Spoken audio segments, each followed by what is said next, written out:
Well, Danny, as captain this evening, how do you assess that challenge as it was, and how do you assess the team's performance?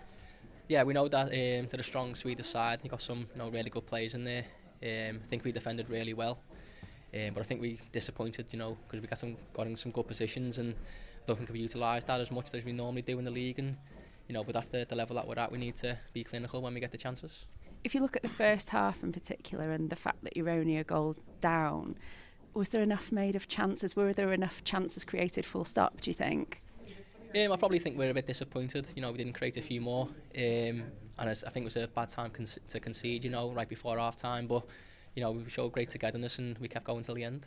And how does tonight compare to the other games that you've played in this contest so far? Yeah, we know everyone in Europe's a top side, and if it's the same again tonight, it's a good test for the club, and to compete in Europe is where we want to be. Fair play, the travelling fans certainly brought some noise with them. They made an atmosphere. What's it like to play in that kind of atmosphere? Yeah, it's brilliant, walking out and stuff and hear them singing, but once the game kicks off, you don't really take that in, you're just concentrating on the game. But I say fair play to the fans for travelling over, and fair play to them, yeah. And that's a result this evening that drops you down to 29th in the table, the elimination positions. 2 big games left now, Panathinaikos being the first here in a fortnight's time. Is there enough left to seal a spot, do you think, for the playoff positions?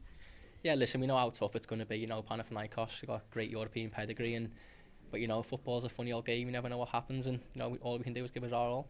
Danny, thanks for coming to speak to us. Diolch yn fawr. Thank you.